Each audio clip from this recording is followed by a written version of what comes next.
मागच्या वेळेचं आंदोलन झालं, त्यांना नवी मुंबईत थांबवलं गेलं, एकनाथ शिंदे भेटले, त्यांनी जी.आर. फडकावला, गुलाल उधळला आणि परत गेले. आणि मग आता परत का आले? नवीन नोंदी केल्यानंतर ते सगळे लोक ओबीसी मधनं फायदे घेतील. म्हणजे महाराष्ट्रामध्ये पूर्वी कुणबी असं ज्यांचं सर्टिफिकेट होतं किंवा कागदोपत्री कुणबी अशी नोंद होती, त्या लोकांना आरक्षणाचा लाभ मिळतोय ओबीसी मधनं. की मुंबईमध्ये कुठलंही आंदोलन करायचं झालं अशा स्वरूपाचं तर ते तुलनेने सोपं आहे. त्याचं कारण असं राज्यभरातनं रिस्पॉन्स मिळतो. लाखाचे मोर्चे 50च्या वर निघाले. आरक्षणाची तोंडाला पानं पुसली गेली अशी धारणा झाली मागच्या आंदोलनानंतर जे.आरच्या नावाने. म्हणून आता दुप्पट ताकदीने येणं आणि 4 महिन्यापूर्वी पत्र दिलं जरांगेंनी मुख्यमंत्र्यांना.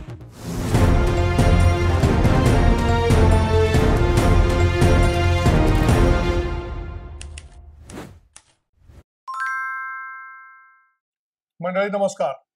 मंडळी, महाराष्ट्र मल्टीमीडिया कम्युनिकेशन्स अर्थात MMC न्यूज नेटवर्कच्या वर्तमानच्या या नवीन एपिसोडमध्ये मी मिलिंद लिमये तुमचं पुन्हा एकदा स्वागत करतो. मंडळी, गणेशोत्सवाची धूमधाम महाराष्ट्रातून उद्यापर्यंत संपेल. म्हणजे उद्या अनंत चतुर्दशी आहे आणि त्या दिवशी आपण 10 दिवसाच्या गणरायाला निरोप देणार आहोत. आपला महाराष्ट्राचा मोठा उत्सव असतो. हा एका बाजूला संपत असताना या आठवडाभरामध्ये म्हणजे गणेशोत्सवाची धामधूम एकीकडे मुंबई आणि महाराष्ट्रात सुरू असताना संपूर्ण महाराष्ट्राचं लक्ष ज्या गोष्टीकडे लागलेलं होतं तो विषय होता अर्थातच मुंबईमध्ये झालेलं मराठ्यांचं आंदोलन. गरजवंत मराठ्यांचं आंदोलन अशा पद्धतीचं नाव किंवा अशा पद्धतीचा लढा ह्या आंदोलनात देण्यात आलेला होता. आणि हे आंदोलन गरजवंत मराठ्यांचं होतं का? जर झालं ते आंदोलन होतं तर ते आंदोलन खरंच यशस्वी झालं का? आणि यशस्वी झालं असेल तर ते कशा पद्धतीने यशस्वी झालं? ते यशस्वी झालं असेल तर त्याच्यावरती दुसरा कोणता समाज नाराज झालाय का? आणि जर दुसरा समाज नाराज होत झाला असेल तर त्याला सरकारकडून काय आश्वासनं मिळालेली आहेत? हे एकीकडे होत असताना हे आंदोलन संपावं किंवा त्यांच्याशी वाटाघाटी करावा याच्यासाठी नेमका कोणी पुढाकार घेतला? नेमकी कोणी चतुराई दाखवली? नेमकी कोणी बाजी मारली? म्हणजे महायुती सरकार सत्तेमध्ये आहेच, पण महायुती सरकारमध्ये सुद्धा नेमकं वरचढ कोण ठरलं याच्यावरती देखील चर्चा सुरू झाली. मग मुंबईत आंदोलन व्हावं का? आणि मुंबईत आंदोलन झालं तर ते कशा पद्धतीने व्हावं? आंदोलकांनी किती त्रास दिला? अशा पद्धतीच्या विषय सुरू झाले. पोलिसांनी त्यांच्यावरती काही लोकांवरती गुन्हे दाखल केले. उच्च न्यायालयाने देखील या आंदोलनावरती बंदी आणण्याचं काम केलं. म्हणजे अर्थात ती बंदी चुकीची होती का? तर ती अजिबात चुकीची नव्हती. मात्र त्याच्यातून अनेक प्रश्न उपस्थित झालेले आहेत आणि हे सगळे प्रश्न एका बाजूला असतानाच एक विषय आणखी गाजतो आहे आणि तो म्हणजे आहे उपमुख्यमंत्री अजित पवार यांनी सोलापूरमधील एका पोलीस उपअधीक्षक महिलेला फोन करून दादागिरी केली. हा विषय आता किती गाजतो आहे, काय गाजतो आहे, त्याच्यानंतर त्या जे कार्यकर्ते होते अजितदादांचे त्यांच्यावरही गुन्हे दाखल झालेले आहेत. ह्या सगळ्या विषयावरती आपण चर्चा करणार आहोत आणि या सगळ्या विषयावर चर्चा करण्यासाठी नेहमीप्रमाणे माझ्यासोबत आहेत वरिष्ठ पत्रकार शैलेंद्र परांजपे. शैलेंद्र नमस्कार. नमस्कार. शैलेंद्र, गरजवंत मराठ्यांचा लढा या नावाने हे आंदोलन झालं. याच्यापूर्वी देखील मनोज जरांगे अनेक वेळा उपोषणाला बसलेले आहेत. अनेक वेळेला त्यांनी मराठ्यांच्या आरक्षणाकरता लढा दिलेला आहे. हे होत असताना त्यांना शेवटी मुंबईला यावं लागलं. मागच्या वेळेला पण ते मुंबईला आलेले होते. मात्र नवी मुंबईमध्ये त्यावेळेचे मुख्यमंत्री असलेले एकनाथ शिंदे यांनी त्यांना रोखलं आणि त्यांच्या हातामध्ये एक जी.आर. दिला किंवा शासन निर्णय दिला आणि त्या शासन निर्णयावरती खुश होऊन किंवा समाधान पाहून मनोज जरांगे परत गेले होते. मात्र शासन निर्णय दिल्यानंतर समाधान पावल्यानंतर सुद्धा पुन्हा त्यांना मुंबईला काय यावं लागलं हा एक महत्वाचा विषय. असा प्रश्न ज्यावेळेला उपस्थित झाला त्यावेळेला राज ठाकरे यांनी विचारलंच की ते विचारायचं ते तुम्ही शिंदेना विचारा, ते परत कशाला मुंबईला आले म्हणून. त्यामुळे अशी काय गरज लागली? आणि आता जे आंदोलनामधून त्यांना जे मिळालेलं आहे यांनी पण त्यांचं समाधान झालेलं आहे. म्हणजे त्यांनी त्यांच्या स्टेजवरती उपस्थित असलेल्या तज्ज्ञ लोकांशी विचार विनिमय केला, समोरच्या लोकांशी विचार विनिमय केला आणि मग सरकारने जो काही निर्णय घेतलेला आहे त्याचा मसुदा त्यांनी मान्य केला. तो मसुदा फायनली त्यांच्या हातात पडल्यानंतर त्यांनी विजयाचा गुलाल उधळला आणि ते परत गेलेले आहेत. या सगळ्यातून हे आंदोलन खरंच यशस्वी झालं का? आणि ते मुळात मुंबईमध्ये त्यांना परत काय यावं लागलं? या सगळ्याची उत्तरं संमिश्र स्वरूपाची आहेत. त्याचं कारण असं की मागच्या वेळेचं आंदोलन झालं, त्यांना नवी मुंबईत थांबवलं गेलं, एकनाथ शिंदे भेटले, त्यांनी जी.आर. फडकावला, गुलाल उधळला आणि परत गेले. आणि मग आता परत का आले? जर तेव्हा यश मिळालं तर आता का नाही? तर त्याचं कारण असं की आपल्या एकूण व्यवस्थेमध्ये आपल्याला माहिती आहे की ज्याला डिलिव्हरी मेकॅनिझम म्हणजे अंमलबजावणीमधल्या ज्या त्रुटी किंवा काही सदोष गोष्टी होतात आणि त्याच्यामध्ये कमिशन ओमिशन म्हणतो तसं आता ह्या केसमध्ये ब्युरोक्रेसीनी किंवा नोकरशाहीने काही मुद्दामून स्लो केलंय किंवा असं काही नाहीये. परंतु ज्या वेळेला एकनाथ शिंदे मुख्यमंत्री होते त्यांनी आश्वासन दिलं, ते पाळलं. मग एक आयोग नेमला. तो आयोग जो आहे त्या आयोगाला आत्ता म्हणजे आज ताज्या माहितीनुसार हे आंदोलन संपलं आणि त्यालाही आता 4 दिवस झालेत, 5 दिवस. तर ते जे शिंदे आयोगाचे न्यायमूर्ती शिंदे आहेत, त्यांनी ही बाजू कोर्टामध्ये टिकण्यासाठी म्हणजे आता ज्या उर्वरित मराठा समाजातल्या लोकांच्या नोंदी आहेत, त्या नोंदी घेऊन पुढे सुप्रीम कोर्टात कुणी गेलं, कारण नवीन नोंदी केल्यानंतर ते सगळे लोक ओबीसी मधनं फायदे घेतील आणि मग त्याच्या विरुद्ध कुणी कोर्टात गेलं तर ते टिकावं यासाठी ह्या ज्या नोंदी आहेत, ह्या आधी राहून गेलेल्या लोकांच्या आहेत. म्हणजे महाराष्ट्रामध्ये पूर्वी कुणबी असं ज्यांचं सर्टिफिकेट होतं किंवा कागदोपत्री कुणबी अशी नोंद होती, त्या लोकांना आरक्षणाचा लाभ मिळतोय ओबीसी मधनं. त्याच यादीमध्ये आम्हाला घालावं अशी जी मागणी आहे, त्याच्यातली सरसकट सर्व मराठा समाजाला घालावं ही मागणी फेटाळली गेली आहे. आणि ती स्वतः जरांगे यांनी हे मान्य केली आहे की सरसकट समाविष्ट करणं शक्य नाही सर्व मराठा समाजाच्या लोकांना. मग कोणाला करायचं? तर आपल्याला माहिती आहे की महाराष्ट्र स्वतंत्र झाल्यानंतरही निजामाच्या राजवटीमध्ये जो हैदराबादचा भाग होता आणि त्या हैदराबाद राज्यामध्ये कारण ज्यावेळेला स्वातंत्र्य मिळालं त्यानंतर प्रिन्सली स्टेट्स किंवा संस्थानं जी होती, अनेक राजवटी जी छोटी छोटी राज्य होती, ती विलीन जी करण्याचं जे काही लढाई झाली त्याच्यामध्ये हैदराबादच्या निजामाच्या राजवटीमध्ये मराठवाड्याचा मोठा भाग आहे आणि मराठवाड्याचा नामांतराचा विषय नंतर गाजला, पण आधी निजामाविरुद्धचा लढा गाजला आणि त्याच्यामध्ये फार स्वामी रामानंद तीर्थ किंवा जुने प्राईम मिनिस्टर नरसिंहराव वगैरे यांच्यासारख्या लोकांनी लढा दिला. शंकरराव चव्हाणही त्याच्यामध्ये मला वाटतं. तर हे जे सगळे मराठवाडा मुक्ती संग्रामाचा लढा आहे, त्या लढ्यानंतर त्या काळातल्या ज्या नोंदी आहेत निजामाच्या काळातल्या त्याची सगळी नोंदी हैदराबादला आहे, कारण त्यांचं राजधानी हैदराबाद होती. त्यामुळे आमचे पूर्वज हे कुणबी होते का नाही हे आजच्या मराठ्यांना कसं कळेल? म्हणून हैदराबाद गॅझेट जे आहे त्यातल्या नोंदी अपडेट करायच्या. त्या गोष्टीला जो काळ लागेल त्या काळानंतर हे देणं शक्य आहे. म्हणून आत्ताच्या या आंदोलनामध्ये हैदराबाद गॅझेटची त्वरित अंमलबजावणी करायची. आता अंमलबजावणी करायची हा जो शब्द आहे की एखादा निर्णय घेतला की त्याची अंमलबजावणी करायची म्हणजे काय? त्याचा बेनिफिशियरी ज्याचा फायदा मिळणारा माणूस आहे तो सरकार दरबारी गेला तर त्याला तो फायदा मिळाला पाहिजे. पण सरकार दरबारी पुन्हा नोकरशाही कागदपत्र तपासणार. मग हैदराबाद गॅझेटमध्ये या व्यक्तीच्या पूर्वजांचा कुणबी असा उल्लेख आहे का? मग याला प्रमाणपत्र द्या. मग त्याला तसा अर्ज करावा लागेल. गॅझेटमधली नोंद द्यायला लागेल.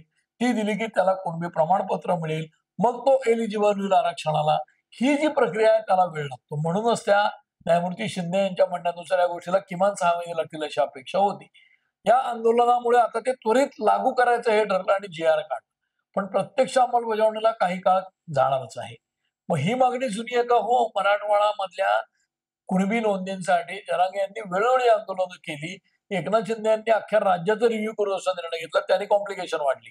मग आता परत ते मागे गेलेत का? तर परत मागे गेल्यासारखं दिसतंय. म्हणून हाती काय लागलं असा प्रश्न येतो.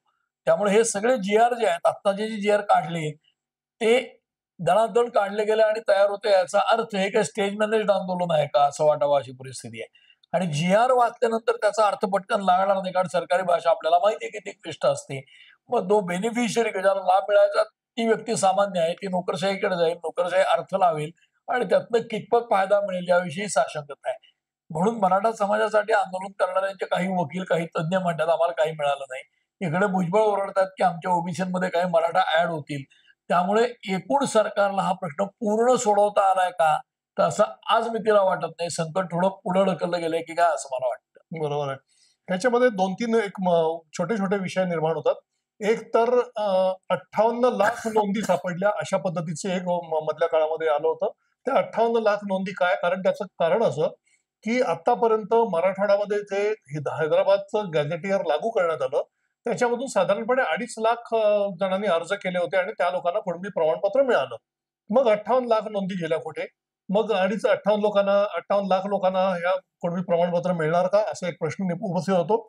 दुसरा विषय असा उपस्थित होतो की सगळे सोयरे आणि रक्ताच्या नात्यातल्या सगळ्यांना सरसकट मराठ्यांना कुणबी म्हणा अशा पद्धतीचं ठाम वक्तव्य जरांगे पाटील यांचं होतं किंवा त्यांची ठाम मागणी होती आणि ते घेतल्याशिवाय आपण मागे जाणार नाही असं त्यांचं म्हणणं होतं. आताच्या घडीला त्यांनी ते म्हणणं सोडून दिलेलं दिसतं आहे. सरसकट जमत नसेल तर दुसरं काहीतरी म्हणा, पण म्हणा.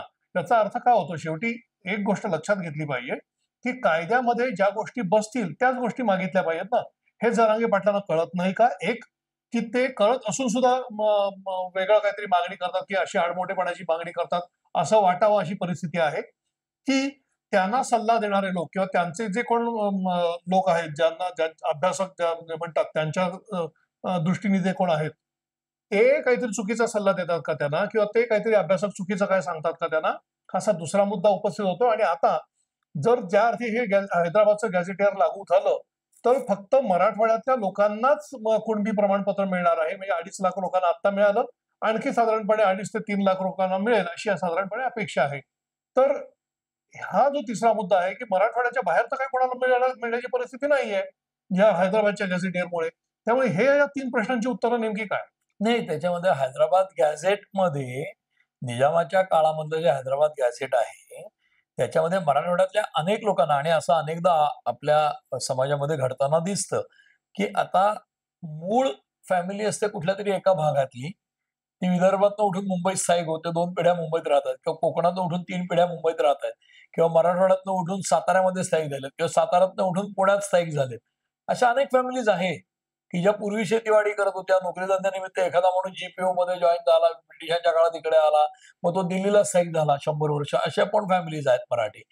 तसं जे लोक त्या निजामाच्या राजवटीमध्ये त्यांचे पूर्वज होते पण नंतर इकडे आले आणि मग ते मराठा ही जात लावतात किंवा सांगतायत, पण मूळ त्यांचे पूर्वज कोणीतरी आहेत की त्यांची तिथे कुणबी अशी नोंद आहे, ही जर आढळली तर ती तपासावी लागेल ना. म्हणूनच ते गॅझेट जे आहे ते लागू केल्यानंतर तरीही समाजामध्ये तेवढी जागृती नसते. म्हणजे आपल्याला माहिती आहे की आपल्या सगळ्यांच्याकडे घराघरामध्ये मुलं 12वी होतात आणि डोमिसाईल सर्टिफिकेट काढावं लागतं. सरकार खूप प्रयत्न करतं, कॅम्प्स लावतं, अगदी कॉलेजमध्ये कॅम्प लावतं, कोणीही काढत नाही. विजेचं बिल शेवटच्या दिवशी भरतात, डोमिसाईल 12वीचा निकाल लागला की शोधायला लागतात, मुलाच्या इंजिनिअरिंग मेडिकलला लागलं की. तर हे एकूण समाजात लिथार्जी दिसते, तीच मराठा समाजामध्ये किंवा कुठल्याही समाजात आहे. म्हणून हैदराबादच्या गॅझेटवरून एवढा लढा झाल्यानंतर इकडे आंदोलक आले, हे किती आले? समजा 2-5 लाख आले, 10 लाख आले असं आपण समजूया. मराठा समाजाची पॉप्युलेशन किती? आपण रफली समजा 30% धरली तर ती 4 कोटी वगैरे आहे. मग 4 कोटी याचा अर्थ साधारणपणे 80 लाख फॅमिलीज. त्यातले 1-2 लाख इथे आले तर उरलेले 70 लाखांचं काय? त्यांच्यात अवेअरनेस आहे का? आपल्या नोंदी झाल्या पाहिजेत अप टू डेट असा. हा नसतो. त्यामुळे या आंदोलनानं किमान तेवढं तरी होईल आणि त्यातनं लोक आपल्या पूर्वजांचं, आपण पूर्वी आपल्या 4 पिढ्यापूर्वी होते मराठवाड्यात, बीडमध्ये होते, आणखीन कुठे होते, उस्मानाबादमध्ये म्हणजे धाराशिवमध्ये होते. तर आपल्या पूर्वजांची नावं काय होती आणि माझे काही मित्र हे शोधायला लागले. जसं सातारा गॅझेटचाही विषय त्याच्यात आहे. सातारा गॅझेटची आता ऑनलाईन आपल्याला कॉपी मिळते. ती व्हॉट्सअपवरून अख्खी पाहिली की आपल्या पणजोबांचं नाव, त्यांच्या आजोबांचं नाव आणि साधारण सातबाऱ्याचं हे कळतं येतंय. त्यामुळे सातारा गॅझेटमधनंही काही लोक जे मराठा वॉरियर पश्चिम महाराष्ट्रातले की जे इतर शहरात गेलेत, ते पण आता रजिस्ट्रेशन करू शकणार आहेत कुणबी म्हणून. अजून सातारा गॅझेटियरवरती निर्णय झालेला नाही, तो होणं अपेक्षित आहे. ते पण अर्ज येतील. जे सजग लोक आहेत ते आता बघायला लागले, हेच मी सांगतोय की प्रत्येक समाजात सगळे लोक सजग असतील असं नाही. तर हैदराबादची अंमलबजावणी इमिजिएटली होईल, त्यात संख्या वाढेल. साताऱ्याचा कालांतराने ते घेतील आकडा बघून, कारण सगळेच जर लोक मराठा समाज उठून ओबीसीत गेला तर अशक्य होईल ते. म्हणूनच ही पंचायत होणार आहे, म्हणून हा प्रश्न पूर्ण सुटलाय असं मी म्हटलं नाही की आता वाटत नाही पूर्ण प्रश्न. मी त्या ओबीसीच्या विषयावरती येणार आहे, पण त्याच्यापूर्वी मला आणखी एक विषय महत्वाचा होता. एका बाजूला सरकारने त्यांना 1 दिवसाची मुदत दिली होती, मुंबईच्या उच्च न्यायालयाने त्यांना 1 दिवस आंदोलन करण्याची मुदत दिली होती आणि 5,000 कार्यकर्त्यांसह म्हटलं होतं. मात्र त्यांची संख्या प्रचंड प्रमाणामध्ये आली, मुंबईच्या लोकांची गैरसोय झाली आणि एकदा शेवटी कसं आहे, दक्षिण मुंबईकडे सगळा लोंढा सगळा जो असतो दक्षिण मुंबईकडे जातो, नोकरी धंद्याच्या निमित्त, कामधंद्याच्या निमित्तानं.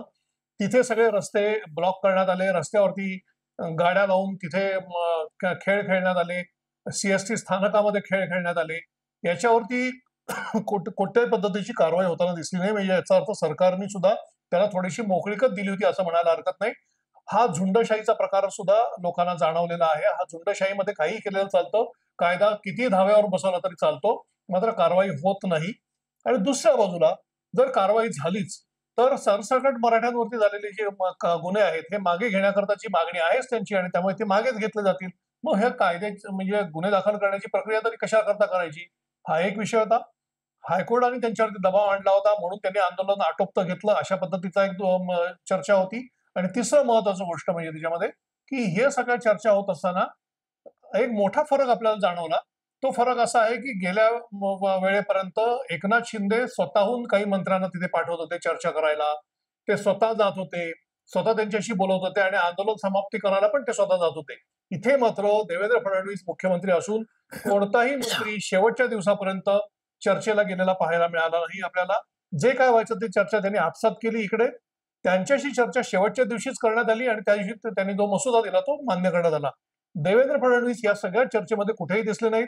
जरांगे यांनी मागणी केली की मुख्यमंत्र्यांच्या हस्ते मला उपोषण सोडायचं आहे म्हणून, पण ती सुद्धा मान्य करण्यात आली नाही. हा जो फरक आहे, त्याच्यानंतर मी म्हटलं त्याप्रमाणे आंदोलकांनी घातलेला जो हैदोस आहे त्याचा विषय आणि उच्च न्यायालयाचा विषय, या तिन्ही बद्दल आपल्याला काय सांगता येईल? 2-3 गोष्टी अशा आहेत की आपण असं म्हणतोय की एकीकडे सीएसटी वर कबड्डी खेळले, काय क्रिकेट खेळले, समजा काय. त्याच्यामध्ये मुद्दा असा आहे की त्याच्यात हैदोस किंवा झुंडशाही असं मला वाटत नाही. कुठलीही गर्दी जी असते ना, त्या गर्दीचं झुंडीत रूपांतर व्हायला वेळ लागत नाही. कारण त्याच्यावर कंट्रोल किंवा नियंत्रण नसतं कोणाचं. हा जो समाज आहे हा अनेक दिवस त्यांच्या मागण्यांपासून वंचित आहे आणि त्याबद्दल प्रक्षोभ आहे. लाखाचे मोर्चे 50च्या वर निघाले. आरक्षणाची तोंडाला पानं पुसली गेली अशी धारणा झाली मागच्या आंदोलनानंतर जे-आरच्या नावाने. म्हणून आता दुप्पट ताकदीने येणं आणि 4 महिन्यापूर्वी पत्र दिलं जरांगेंनी मुख्यमंत्र्यांना, की आम्ही या तारखेला येतोय. आता कॅलेंडरमध्ये बघताय तर त्या काळात गणपती आहे. त्यामुळे हे काही नवीन नाही ना, म्हणजे त्यांनी नोटीस देऊन ते आलेले आहेत. दुसरी गोष्ट, सरकारने परवानगी दिली का? तर दिली. मागच्या वेळेला नवी मुंबई किंवा वाशीच्या तिकडे, खारघरच्या तिकडे थांबवलं. तसं यावेळेला केलं नाही. यावेळेला आझाद मैदानाला परवानगी सरकारने दिली. मग सरकारला याची कल्पना होती का? तर होती ना पूर्णपणे, की आझाद मैदानावर आपण समजा 5,000 लोकांनी या असं म्हटलं, तर हे काही इथे नोंदी करून आलेले नाहीत ना, की रजिस्ट्रेशन करून नाही आले, की कुठले 5,000 येतात माझ्याबरोबर, असं नाहीये. जरांगेंनी आंदोलनाचं आवाहन केलंय. राज्यभरातनं लोक येतात, हौशे, गौशे, नौशे, जसं वारीत येतात तसंच आहे आंदोलनाला. आणि हे तर सत्ताधारी पक्षातल्या तिन्ही पक्षांना माहिती आहे, की मुंबईमध्ये कुठलंही आंदोलन करायचं झालं अशा स्वरूपाचं, तर ते तुलनेने सोपं आहे. त्याचं कारण असं, राज्यभरातनं रिस्पॉन्स मिळतो. बरं, मुंबई एक सरळ लाईनमध्ये असलेलं शहर आहे. ते असं सर्क्युलर शहर नाहीये खूप मोठं, दिल्लीसारखं. त्यामुळे त्याला चारी बाजूने लोक येणार नाहीत. एका बाजूने समुद्रच आहे वेढलेला. दोन्ही तिन्ही बाजूने त्यामुळे नाही, एका बाजूने म्हणजे एक बाजू सलग एका लाईनीचं शहर आहे. त्यामुळे जे काही यायचे मार्ग आहेत ते एका बाजूने आहेत. बोटीतनं फार कमी लोक आले असतील आंदोलक असं मला वाटतं. त्यामुळे म्हणजे जसं येतं कोकणात, पण तसं काही कोणी आलेले नाही. त्यामुळे राज्यभरातनं लोक येतात आणि आंदोलन मोठं होतं मुंबईत, हे सगळ्यांना माहिती आहे. मग सरकारला माहिती असणार. तरी देखील आझाद मैदानाला परवानगी दिली. तर मी तुम्हाला असं सांगतो की हायकोर्टाने ताशेरे ओढणं कारण काय? तर तिथे लॉ अँड ऑर्डरचा प्रश्न येऊ शकतो इतक्या मोठ्या प्रमाणात लोक आले तर. पूर्वीच्या वेळेला ते आले त्यावेळेला एक मार्गाचा वापर केला होता ईस्टर्न फ्रीवेला. एक बाजू लोकांसाठी ठेवली होती. यावेळेला ईस्टर्न फ्रीवेला सगळ्या आंदोलकांच्या गाड्या होत्या. म्हणजे त्या दिवशी ठप्प झालं, गणेश चतुर्थीच्या दिवशी आणि दुसऱ्या दिवशी. त्याच्यानंतरचे 2 दिवस आहेत त्याच्यामध्ये जे-जेचा फ्लावर फक्त आंदोलकांसाठी ठेवण्यात आला. तर ही नॉर्मल मुंबईकरांची गैरसोय झाली का? तर झाली ना. आणि कुठल्या आंदोलनात होते. पण त्यांनी काही धुडगूस घातला, हैदोस केला असं मला वाटत नाही. कारण कुठली दगडफेक झाली नाही. फार मोठे काहीतरी गाड्यांच्या काचा मोडल्या, सीएसटीचीच नासधूस केली, असं काहीही झालेलं नाही. म्हणजे सकाळपासून संध्याकाळपर्यंत आंदोलक करतील काय? एक जरांगेंचं भाषण झालं. त्यामुळे कबड्डी खेळले कुठे काय, तर मला फार काय वावगं वाटत नाही. जहांगीर आर्ट गॅलरीच्या हॉलमध्ये जाऊन बसले, तर हे थोडंसं मला गंभीर वाटतं, की एखाद्या महिला पत्रकाराच्या बद्दल गैरवर्तन झाल्याचा टीव्ही जर्नलिस्ट असोसिएशनचा आरोप आहे. तेही मला महिला पत्रकारांनी स्पष्टपणे स्वतःच सांगितलेलं आहे. नाही सांगितलं, पण एफ-आय-आर दाखल केला का?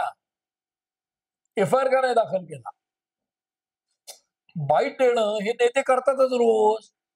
बाईट आणि प्रत्यक्ष कागद आणि कारवाई यात अंतर आहे ना. एफ-आय-आर झाला का त्याच्यात मला सांगा तुम्ही? महिला पत्रकारांच्या विषयी आदर आहे पूर्ण. जर काही गैरवर्तन झालंय तर एफ-आय-आर दाखल करायला पाहिजे. हे अगदी साधी कायदेशीर प्रक्रिया आहे. हे पत्रकारांनाही लागू आहे. त्यात काय विशेष आहे? मग नुसतंच ओरडत राहण्यात काय पॉइंट आहे? गैरवर्तन झालं. गैरवर्तन झालं असेल तर आरोप करू नका. तुम्ही एफ-आय-आर करा. आम्ही प्रक्षेपण बंद करू असं टीव्ही जे आहे जर त्यांना इशारा दिला असेल तर FIR का नाही केला? हा साधा विषय आहे. FIR करायला पाहिजे. जर गैरवर्तन झालं असेल महिलेशी तर ते कसं सहन करून चालेल? कुठल्याही समाजाचं असेल. राजकीय हा एक मुद्दा. तिसरा मुद्दा असा की हायकोर्टाने दखल का घेतली? तर याचिका आली हायकोर्टासमोर. कोर्टाने सो मोटो कॉग्निझन्स घेतलेला नाही त्या घटनेचा. उलट या घटनेमध्ये बहुतांश लोक हे स्कर्टिंग करतात किंवा प्रश्न टाळतात असं दिसतंय. म्हणजे महाधिवक्त्यांनी जी बाजू मांडली कोर्टासमोर त्याला वेळोवेळी प्रश्न विचारले कोर्टाने. मग 5,000ची परवानगी दिली, जास्त लोक आले तर तुम्ही कारवाई का नाही केली? आणि कारवाई काय असते? तर बेकायदेशीररित्या मॉब जमा झालं तर त्यांच्यावर कारवाई करायला लागते. त्यांना डिटेन करावं लागतं, ताब्यात घ्यावं लागतं आणि लांब देऊन सोडावं लागतं. हे करता आलं असतं. म्हणजे पोलीस गाड्यांमधनं या लोकांना भरलं असतं, म्हणजे शेकडो गाड्या लावून. आणि जर त्यांना BKCच्या मैदानावर नेऊन ठेवलं असतं आणि तिथे बॅरिकेडिंग केलं असतं आधीच, तर सगळ्यांना डिटेन करता आलं असतं तिथे. एवढं काय अवघड नव्हतं ते. पण मुळामध्ये सरकारमधले तीनही नेते म्हणजे फडणवीस असतील, एकनाथ शिंदे असतील, अजित पवार असतील, यांनी अतिशय नियोजनबद्ध रीतीने प्लॅन करून जरांगेंना इथे यायला लावलं. हे आंदोलन 4-5 दिवस चालेल हे इन्शुअर केलं आणि ते कसं संपेल हेही इन्शुअर केलं. त्याच्यामागे खूप मोठं राजकारण आहे आणि हे करताना जरांगेंच्या आंदोलनाचा वापर येणाऱ्या स्थानिक स्वराज्य निवडणुकांसाठी होणार आहे स्वराज्य संस्थांच्या आणि त्याच्यामध्ये आत्ता महायुतीला ह्या आंदोलनाचा काही प्रमाणात लाभ मिळणार आहे असं माझं स्पष्ट धारणा झाली आहे. आणि ती अशासाठी की जर सरकारच्या हे नुकसान होणार असतं महायुतीचं तर त्यांनी जरांगेंना इतक्या दिवस दिलं नसतं. कदाचित तिथे अंतरवाली सराटी ते स्थानबद्ध केलं असतं असा अंदाज असता. तर आमचा अंदाज चुकला असं दरवेळेला नाही म्हणू शकत. हिंदीचा GR आला, सरकारला अंदाजच आला नाही याचे काय परिणाम होतील. मग राज ठाकरे काहीतरी म्हणतील, मग अंगलट येईल, मागे घ्यायला लागेल. म्हणजे सरकार GR काढतं, मागे घेतं. म्हणजे हिंदीचे हिरो झाले फडणवीस आणि मराठीचे हिरो झाले राज ठाकरे. तीच गोष्ट आत्ता आहे. अंतरवाली सराटीतनं निघणारे जरांगे हे आत्तापर्यंत सरकारच्या विरोधातले आहेत असं वाटत होतं. आत्ता ते आले आणि त्यांनी 5 दिवसात आंदोलन गुंडाळलं. याच्यावरनं कुठेतरी सरकारने त्यांना असं हँडल केलं की जसं अण्णा हजारेंना हँडल करायचे. मनोहर जोशींनी अण्णा हजारेंचा वापर केला. त्याच्यातनं शशिकांत सुतार, घोलप यांच्यासारखे मंत्री गेले, सुरेशदादा जैन गेले. कालांतराने तोच फॉर्म्युला विलासराव देशमुखांनी वापरला आणि अण्णा हजारे आले की ते लावून बोलायचे आणि अण्णा हजारेंनी कधीही विलासराव देशमुखांच्या विरुद्ध आंदोलन केलं नाही कुठे. त्याच खुबीने आता जरांगेंच्या आंदोलनाचा वापर केला जाईल की काय अशी मला शंका येते. म्हणजे जरांगे हे लोकांचे नेते आहेत का? तर आहेत. त्यांच्या चारित्र्याविषयी शंका नाही, नैतिकतेविषयी शंका नाही. कारण काय? तर त्यांनी त्या कॉजसाठी मराठाच्या कॉजसाठी घरदारपणाला लावून, जीवपणाला लावून आंदोलनं केली आहेत. पण त्यांच्याकडे मुत्सद्देगिरी, राजकीय चातुर्य, अनुभव, ड्राफ्टिंग हे सगळं आहे का? तर ते तितकंसं नाही आणि त्याचं आपल्याला प्रत्यंतर मागच्याही आंदोलनात आलं, याही आंदोलनात आलं. म्हणूनही आत्ता आंदोलन मागे घेतल्यानंतर प्रश्न सुटलेत असं दिसत नाही. ना जरांगेंचे प्रश्न सुटलेत, ना सरकारचे प्रश्न सुटलेत, ना ओबीसींचे प्रश्न सुटलेत. आणि म्हणूनच हे आंदोलन सरकारने राजकारणासाठी वापरलंय असं मला वाटतं. निश्चितपणे आपण येऊया ओबीसीच्या मुद्द्याकडे. पण ओबीसी हे प्रश्न म्हणजे हा ओबीसींची संख्या एकीकडे वाढत सुरुवात होणार आहे. असं जे काय त्यांनी काय सरकारने जी काही GR काढला, शासन निर्णय घेतला त्याच्यामुळे यामुळे ओबीसी मोठ्या प्रमाणात नाराज झाले. छगन भुजबळ बैठकीमध्ये मंत्रिमंडळाच्या गेले नाहीत आणि त्याच्यानंतर नागपूरला ओबीसीचे नेते आंदोलनाकरता बसले होते. सरकारने तिथे जाऊन त्यांची समजूत काढली. त्यांना सांगितलं की ओबीसीवरती कसलाही परिणाम होणार नाहीये या शासन निर्णयाचा. हे त्यांना समजावून सांगितल्यानंतर त्यांनी त्यांचं आंदोलन मागेही घेतलं. पण ही जी काय दरी आहे मराठा आणि ओबीसी याची, ही दरी ह्या सगळ्या गोष्टीमुळे वाढत राहील असं नाही वाटत का? नाही, समाजामध्ये दरी असण्याचा प्रश्न आहे. हा त्या समाजांनी वास्तव स्वीकारण्याचा प्रश्न आहे आणि राजकीय नेत्यांनी सुद्धा वास्तव स्वीकारण्याचा प्रश्न आहे. हे राजकीय म्हणजे एकीकडे राजकीय वास्तव आणि लोकसंख्येचं वास्तव हे समाजाला समजावून सांगणं, लोकांना समजावून सांगणं. तुम्ही बघा 2011 सालची जनगणना, कुठलीही जनगणना आहे ती साधारणपणे 10 वर्षाची केली जाते आणि त्याचे निकाल नंतर पुढे येतात, आकडे येतात. आज 11च्या जनगणनेचे आकडे आज 25 साल उजाडलं तरी आलेले नाही. त्याचं कारण काय? कारण 14ला निवडणुका झाल्यानंतर 19ला निवडणुका होत्या. जनसंख्येचा काही फरक असेल तर प्रॉब्लेम येईल. मध्ये करोना आला त्यामुळे काही प्रोसेस स्लो झाली. आज ते आकडे जोपर्यंत येत नाहीत, अचूक सरकारी आकडे, मी आणि तुम्ही काय म्हणतो या आकड्याला काय अर्थ नाही. कारण हे 2011च्या आधीचे आकडे आहेत ना. म्हणजे 2001चे आकडे, 11च्या जनगणनेचं जर आपल्याला आकडेच माहित नाही, तर आज 25 साली आपण 2001च्या आकड्यांवर आधारित बोलणं हे तितकंसं योग्य नाही. दुसरी गोष्ट, ओबीसीचा आकडा कमी झालाय अशा प्रकारची शंका व्यक्त केली जाते. तो जर कमी झाला असेल तर आज देशभर ओबीसी ही वोट बँक ही भारतीय जनता पक्षाच्या मागे आहे असं आपल्याला स्पष्ट दिसतं. ते निवडणुका जिंकतात, ओबीसी त्यांच्या मागे आहेतच, कारण मोदी स्वतः ओबीसी आहेत. मराठा वोट बँक महाराष्ट्रामध्ये जितकी डॉमिनंट आहे, ती आज डिव्हाइड झालेली आरक्षणाची मागणी करते. वेगळ्या पक्षात डिव्हाइड झाले आणि ओबीसी एक गट्टा भाजपच्या मागे असेल, तर त्या ओबीसी वोट बँकला धक्का लावून चालणार नाही. म्हणूनच सरसकट मराठा समाजाचा समावेश केला जाणार नाही ओबीसी. हा राजकीय निर्णय असतात, हे आर्थिक राजकीय दोन्ही असतात. पण सरकार राजकीयच विचार करतं मेनली. सगळे पक्ष राजकीय विचार करतात आणि त्यामुळे आत्ता 11च्या जनगणनेचे आकडे येत नाहीत, तोपर्यंत या गोष्टी तशा क्रिस्टल क्लिअर होणार नाहीत. आता 21ची जनगणना सुरू करायची वेळ आली, ती पण चालू असेल. केव्हा तरी हे आकडे येतील अशी आपण आशा करूया. पण आज मी तिला ओबीसीमध्ये जर मराठा बेनिफिशियरी मोठ्या संख्येने घुसायला लागले, तर त्यातनं अनरेस्ट ओबीसी समाजात होईल, निश्चित होईल. पण ते ओबीसी भाजपपासून लांब जातील का याविषयी मला शंका वाटते राजकीय दृष्ट्या. त्याच्यापेक्षा वेगळा मुद्दा असा की लाखालाखाचे मराठा समाजाचे मोर्चे निघाले. ओबीसीमध्ये असुरक्षितता येते का? येते. छगन भुजबळ वेळोवेळी बोलतात. पण मग गावागावात ओबीसीचे मोर्चे का निघत नाही जर 54% ओबीसी आहेत तर? त्याचं कारण असं की ओबीसी मध्ये 200 पेक्षा जास्ती जाती, 100-150 पेक्षा जास्ती जाती आरक्षणात आलेल्या आणि त्यातनं मुख्यत्वे 60-65 जाती आणि त्यातही 8-10 जातींना फायदे जर मिळाले असतील, तर ओबीसी हे विभागलेले आहेत आणि गावागावांमध्ये कुठून लाखालाखाचे मोर्चे काढणे इतकी त्यांची ताकद नाही. कदाचित त्याचं पर्यवसान ती जी तेढ तुम्ही म्हणताय त्याच्यात आणि त्यातनं छोट्या ओबीसीवर म्हणजे आर्थिकदृष्ट्या कमकुवत ओबीसीवर अधिक अन्याय होण्याची शक्यता आहे. म्हणून ओबीसीचे मोर्चे निघत नाहीत. जर हा प्रश्न असा आहे की मराठा 30% आहेत आणि ओबीसी 54% आहेत समजा, आणि तरी मराठ्यांचे मोर्चे लाखालाखाचे निघतात, तर ओबीसीचा एकही मोर्चा का निघत नाही इतका मोठा? निघाला तर एखाद दुसरा निघतो. गावागावात का नाही निघत लाखालाखाचे 50 मोर्चे? त्याचं कारणच ते आहे की ओबीसी मधल्या काही जाती खूप सधन आहेत, पण सगळे तितके सधन नाहीत आणि तेच मराठा समाजालाही लागतात. म्हणून जेव्हा आकडे येतील तेव्हा हे क्रिस्टल क्लिअर होईल. त्यामुळे आता ती अस्वस्थता काही ना काही प्रमाणात होत राहील. निश्चितपणे आपण काय होतं हे आपण भविष्यामध्ये आपल्याला पाहावंच लागेल आणि त्याच्यावर पुन्हा चर्चा करावीच लागेल. आपण जाऊया थोडासा राज्याचे उपमुख्यमंत्री अजित पवार यांनी आता सोलापूरचा एक विषय गाजतो आहे. तिथल्या कार्यकर्त्यांनी काहीतरी गौण खनिजाच्या संदर्भामध्ये काहीतरी प्रश्न निर्माण झाला, त्याला रोखलं गेलं महसूल विभागाकडून, त्याला पोलीस विभागाकडून रोखण्यात आलं. त्यांनी थेट अजित पवारांना फोन लावला. अजित पवारांनी थेट अधिकाऱ्यांना दमदाटी केली आणि ती तर आपण सगळ्यांनीच ऐकली. म्हणजे अजितदादांचा तो आवाज आहे याबद्दल कोणाची शंका असायचं काही कारण नाही. मात्र नंतर स्पष्टीकरण देण्यात आलं की असं काही झालं नाही, आम्ही काही दमदाटी केली नाही वगैरे वगैरे. मात्र त्याचा आज जर आपण पाहिलं तर आजच त्या कार्यकर्त्यांवरती गुन्हे दाखल झाल्याचं आपल्याला पाहायला मिळालेलं आहे. म्हणजे एकीकडे अजितदादांनी दमदाटी केली हे सिद्ध व्हायला लागलेलं आहे आणि दुसऱ्या बाजूला कार्यकर्ते चुकीचं करत होते हेही सिद्ध झालेलं आहे गुन्हे दाखल झाल्यामुळे. एकंदरीतच अजितदादांची जी इमेज आहे की सर्वसाधारणपणे जाहीररित्या ते असं काही कोणाचा अवमान करत नाही किंवा बोलत नाहीत, अशा पद्धतीची इमेज जी आहे त्याला कुठेतरी तडा गेलाय असं वाटत नाही? निश्चितपणे त्याचं कारण असं की तुम्ही म्हणालात तसं प्रश्नाच्या शेवटी की अजित पवारांची इमेज काय आहे, तर अजित पवार हे लोकांना आवडतात काही वेळेला. त्याचं कारण असं आहे, लोकप्रियतेचं कारण काय आहे, तर ते तोंडावर एखादं काम होणार नसेल तर नाही सांग, तडक फडक बोलतात, स्ट्रेट फॉरवर्ड बोलतात. ही त्यांची प्रतिमा आहे आणि तसा अनेकांनी अनुभव घेतलाय, तो आपल्यालाही तो आहे रिपोर्टिंग करताना. परंतु जे संभाषण व्हायरल आलं यापूर्वी त्या धरणामध्ये मी काय पाणी का ऍक्शन करून जे होतं, तर ते इतके स्ट्रेट फॉरवर्ड बोलतात. पूर्वी सोशल मीडिया नव्हता. म्हणजे अधिकाऱ्यांना मी माझ्या स्वतःच्या डोळ्यांनी एकदा पाहिलेलं आहे की ते अरे कर ना लवकर, का तुला गडचिरोली दाखव, असं दमलेलं मी ऐकलेलं आहे अजित पवारांनी एका अधिकाऱ्याला. मी नाव सांगत नाही अधिकाऱ्याचं, ते रिटायर्ड आहे बाबा म्हणजे. परंतु असं दमदाटी पूर्वापार आपल्याकडे चाललेली आहे राजकारण्यांकडनं. सोशल मीडियामुळे आणि टेक्नॉलॉजीच्या प्रगतीमुळे आता कुठेतरी कोपऱ्यातला कार्यकर्ता घेतो.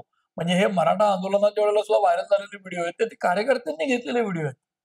म्हणजे मीडियाच्या व्हिडिओचे झाले व्हायरल, पण कार्यकर्त्यांचे व्हिडिओ खूप व्हायरल झाले.